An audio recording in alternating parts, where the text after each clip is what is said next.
Everybody, welcome to Shifty's Club. Today is Sports Saturday, so we're going to be talking about sports. We're nearing the end of both basketball and hockey.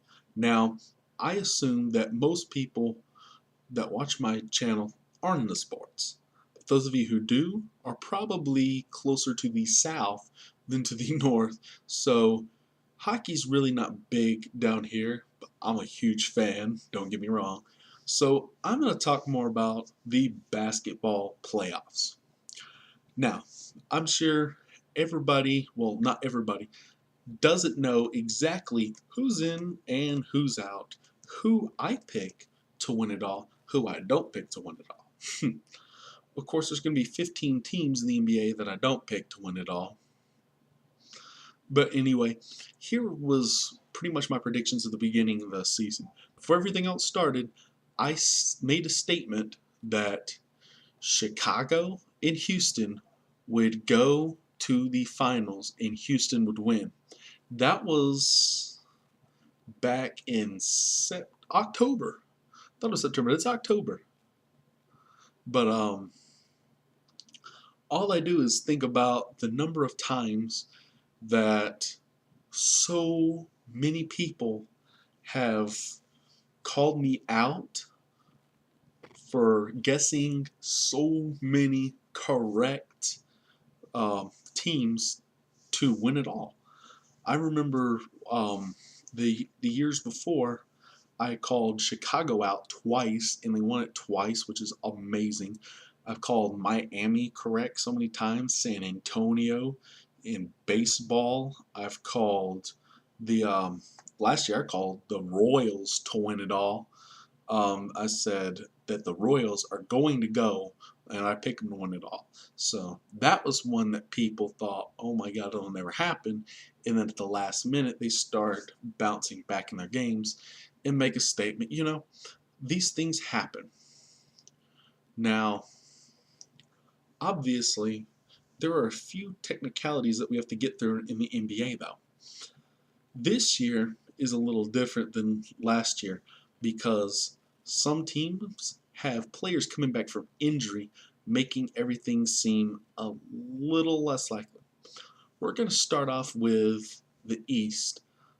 Now, this one is an obvious starter because this is the home team, and I always root for the home team, and if I don't, it's a shame. Anyway, the Atlanta Hawks will be playing the Brooklyn Nets. Now, here's why I give Brooklyn no chance to win this matchup. Number one, Brooklyn has had way too many faults and injuries throughout. What the hell is going on? Once upon a time in the West. They have literally no. Oh my God! Quit that noise. Go on and ask the contenders. They'll tell you it's There we go. Sorry, guys. I don't know what that was.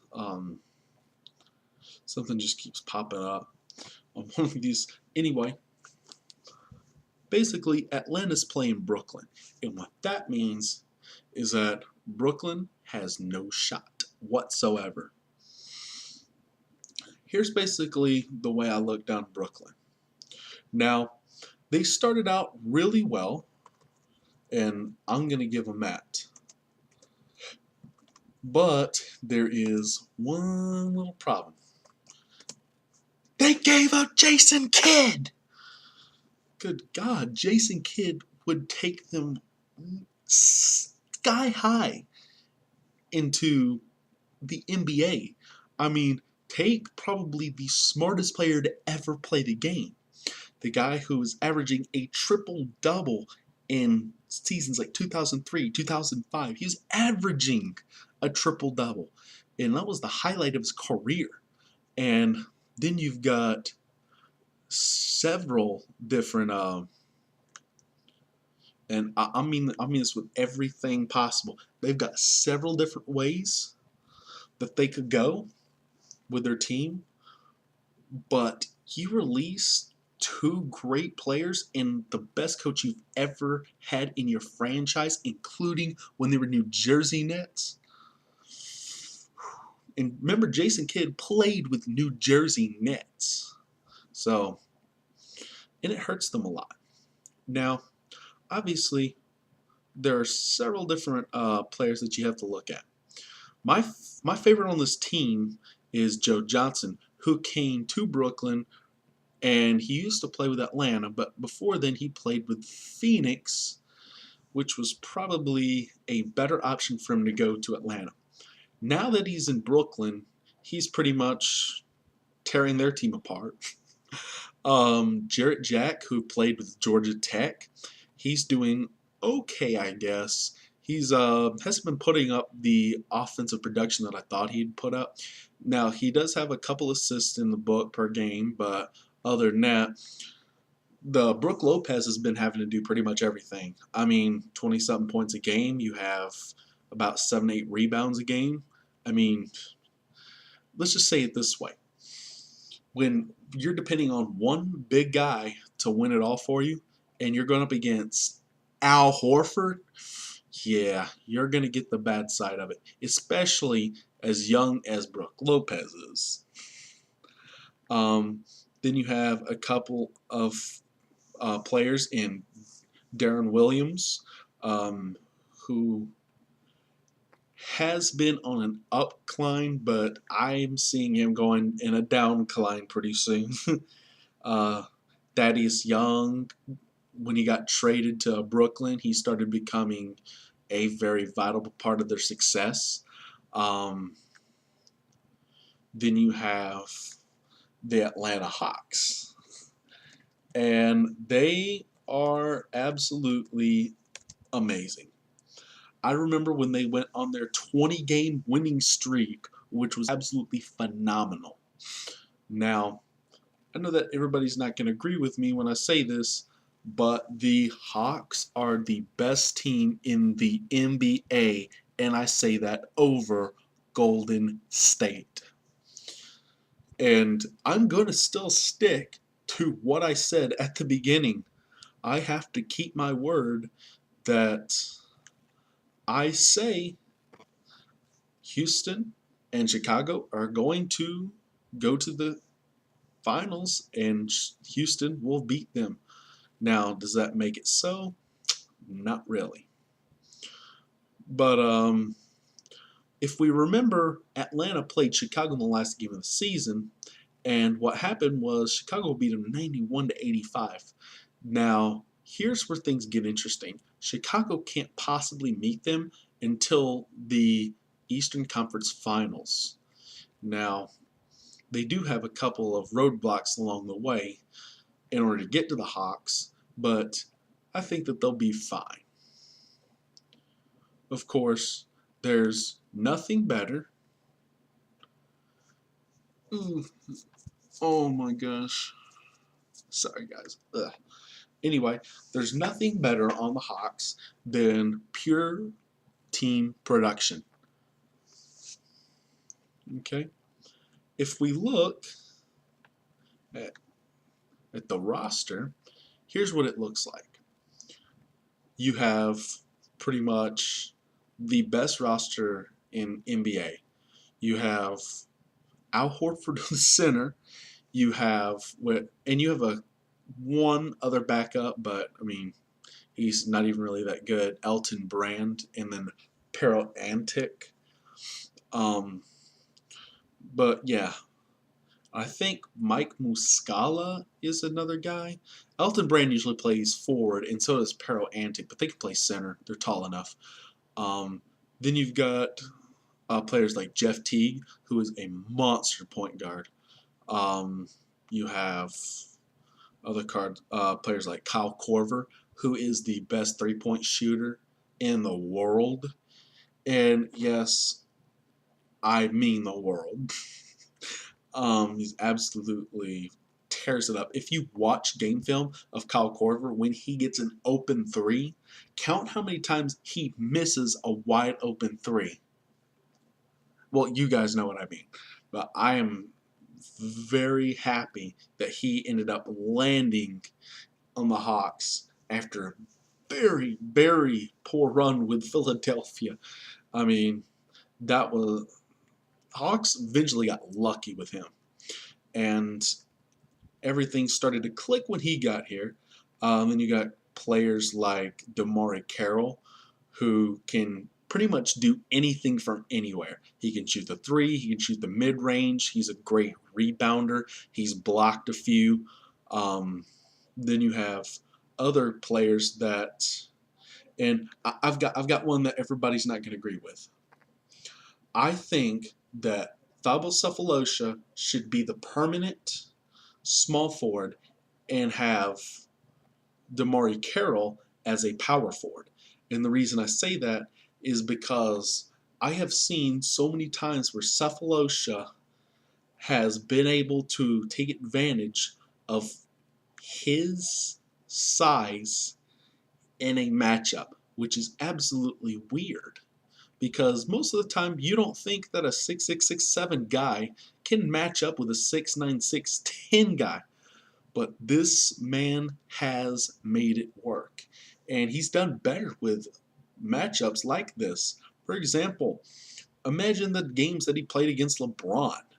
Obviously, Cephalosha is not the unique player that you'd want going up against LeBron. But I can count the numerous times that he's had to go up against LeBron this year.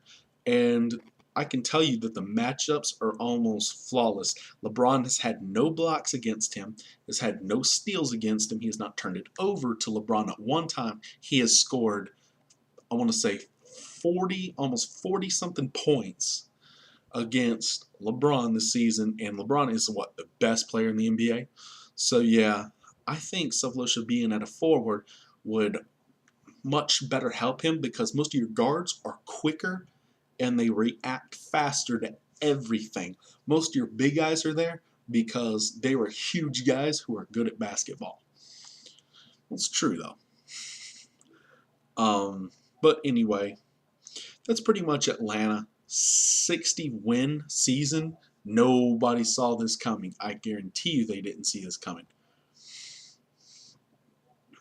The next one is going to be the Cavs versus the Celtics. As I said before, LeBron is the best player in the NBA in my opinion. That's why they're number 2 in the East. Now, when it comes to LeBron, we all know that he does not do just offense. He has put up much in assists, blocks, steals, rebounds. He has done it all. Now, I'm not saying he's perfect because he's not, but he's putting up good figures in different categories every night. Then you have the Celtics, which have literally no synergy whatsoever. All they had before was one good guard in Rajon Rondo, who they traded to Dallas, who will probably win their first game, which is kind of weird the way you look at it. But now that Boston has lost Rajon Rondo to Dallas, they've lost, oh my God, I want to get this right, Paul Pierce to the Wizards and Kevin Garnett back to the Minnesota Timberwolves, who are literally the worst team in the NBA, then that's pretty much just asking to downgrade everything and try to restart from scratch. I mean, the best thing you could have is a player like Kevin Garnett being even on the sideline helping all your younger players. That is the reason why they did so well, is because he was able to coach and mentor them outside of Doc Rivers' abilities when he was there. Now, I'm not saying that Boston doesn't have a chance. I'm saying Cleveland's going to run over them in the playoffs. Expect this thing to go 4-0 Cleveland. The next one is Chicago and Milwaukee. With no doubt, I'm not going to say any more than this. Derrick Rose is back. Joakim Noah is healthy. And those Bulls are ready to break the España flag, baby. They are on a rampage. 4-0 Chicago over Milwaukee. Then you've got the Raptors and Wizards. Now, this one is one that I really don't like. People are, from the beginning of the season, were hyping the Toronto Raptors, saying that the Toronto Raptors actually had something. They don't. They have a lot of changes that they have to make before they become a championship team. For example, Toronto is playing Washington, who is now starting to understand tempo and gameplay. And this is where it comes down to, is having the perfect guard center combination to pull everything off. Now, the first two games are at Toronto. Toronto might win one of these, leaving Washington with their two home games at a 3-1, and the other home game for Toronto could be either way. So I'm going to say that Washington wins this either 4-2 or 4-1. Now, I'm not saying Toronto was bad. I'm saying that they got a lot of changes to make before they become a championship team. If I was them, I would need a really good shooting coach, because that's what they definitely need. And they need a really good combination like Harden and Griffin. Would be a nice little combination to have. Something that could bring the consistency up in their entire synergetic offense, which there's no synergy whatsoever. And that's what I hate about it. It's better than Boston, but they really don't have anything. And here is the Western Conference. I don't even really want to talk about this first game because it's the Golden State Warriors versus the New Orleans Pelicans. The Pelicans have struggled to make the playoffs. They have not done anything versus the Warriors other than maybe a few points, maybe get a few points ahead in one game, but Steph Curry is going to be hyped for the playoffs. He's had 2 or 3 games rest in the last 4 or 5, so he is definitely going to be fresh and ready to go, and I can't see New Orleans stopping them a single time. I'm going to say this game goes 4-0. Okay, here's my buddies, the Houston Rockets. Now, they're playing the Dallas Mavericks. Now, here's the scary part. Houston has not been perfectly consistent against Dallas. And this is the matchup that scares me the most for one of the matchups where the higher seed's supposed to win. This one comes down to who is going to win the big man matchup. They are going to match up Dwight Howard against Dirk Nowitzki for a reason. The reason being that Dirk will be inside a lot more than he is on the perimeter, and they're going to have a zone defense with a center and power forward to make sure that if he does go out for 3, the power forward will be blocking him. Howard will be inside to make the rebounds. Now we have Rajon Rondo working, and this is going to be another bad situation between himself and James Harden. Now, I look for James Harden to have one 50-point game in this series, and that game being probably game 1 or game 2. And I'm going to say Houston takes this 4-3 or 4-2. Now, I'm going to say that they struggle a little bit with some of the home games or some of the away games and maybe a home game, but I'm going to say that Houston ends up pulling it off in a tight or near tight. The next one is the Clippers and the Spurs. The Clippers, let's just say this is a dead even matchup. The Spurs, they're not concerned at all who they play. They're not playing for position.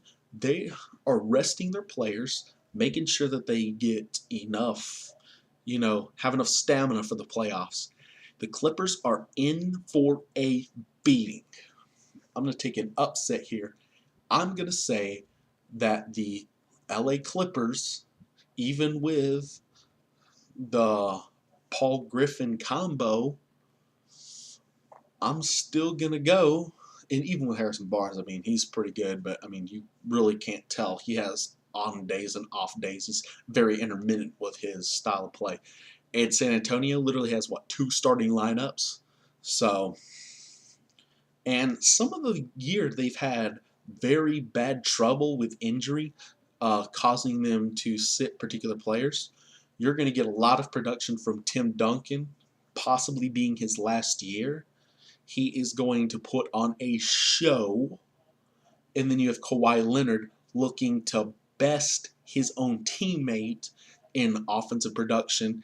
And your best defensive production is where it locks in. Tony Parker is going to have at least a steal a game, maybe 2 steals a game, going for all sorts of turnover matchup, causing LA to play off their game, forcing them to pick up options that they don't want, ultimately costing them the championship. And I'm going to say that San Antonio beats LA. And here's the last one. Trailblazers, Grizzlies, Portland, Memphis. Now this one is definitely a toss-up. You cannot tell about either of these teams because they both do the exact same thing. But I'm going to take Zach Randolph any day of the week to put up 30 or 40 points against the Trailblazers to seal the deal in a playoff game. You have not seen him play as hard as he's ever played except in playoff games. And he has done so well in his career.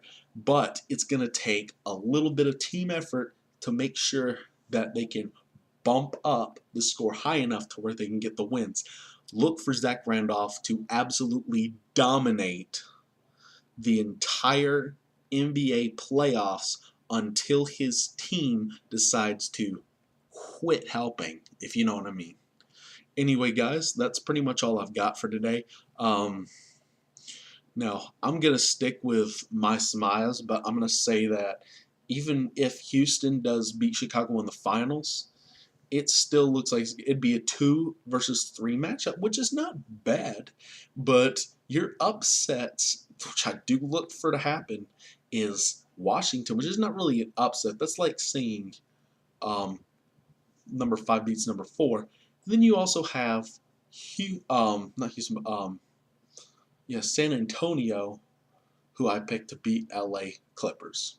But anyway, guys, that's all I have for today. If you haven't subscribed, make sure to subscribe. Post any comments in the comment section down below. And as always, hope you guys had as much fun as I've had. I'll see you guys next time at Shifty's Club. I think